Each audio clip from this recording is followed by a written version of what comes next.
Alas 10 na nga ng gabi ay biglang tumawag ang kapatid ko. May umorder nga daw sa kanya na isang kalderong lugaw.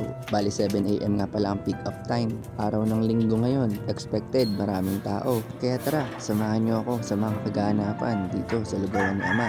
Sa mga oras na to ay open na tayo at naglinis na tayo sa labas. Marami nga palang manok dito sa amin kaya kahit wala kang alarm ay magigising ka. Bigla nga ako napatakbo sa loob dahil narinig ko na umaapaw na yung lugaw. Masyado palang nalakas yung apoy kaya umapaw.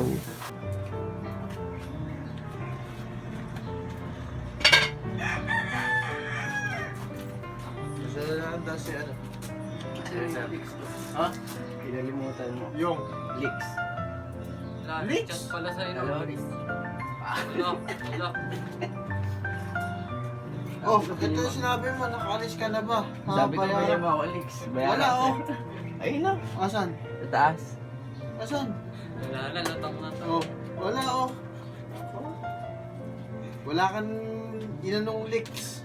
Pinsan ko nga pala to. Nagchat sila, nakakain daw sila. Kaya sabi ko sa kanya, makikisuyo ako, napabili ako ng leeks. Madadaanan din kasi nila Italipapa, kaya nakisuyo ako, pero nakalimutan din pala.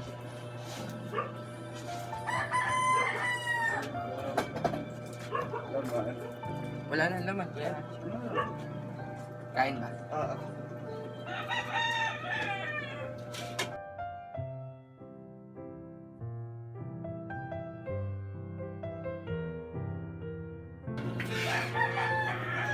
Ano na lang man, dog. Wala na daw laman, sabi ni Binis eh. Na. Pakyaw ba? Pakyaw? Maakot na. Opo, tama po kayo ng pagkakarinig. Napakyaw po yung lugaw laman natin. Kaya pasensya na po, bawi na lang po tayo sa susunod.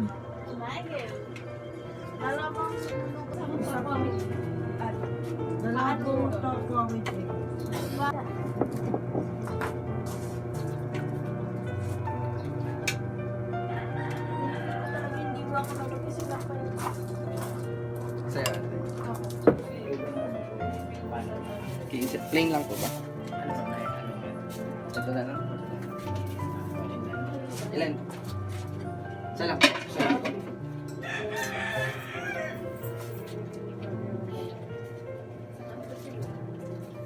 Ano mo na sa akin? 45 lang.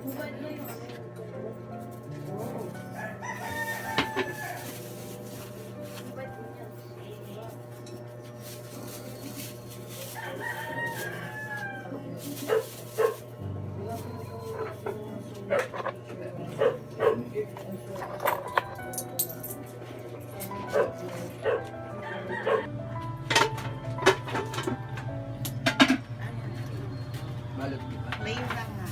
Tsaka ito.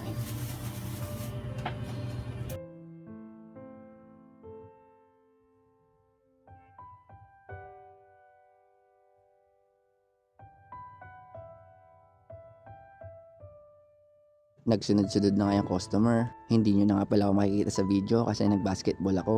Kaya si nanay muna pinatao ko at dumating na nga yung pick up ng order. Maraming salamat po sa tiwala sa lugawan ni Ama. Kaya po sa mga gustong umorder, meron din po tayong mga bilao packages.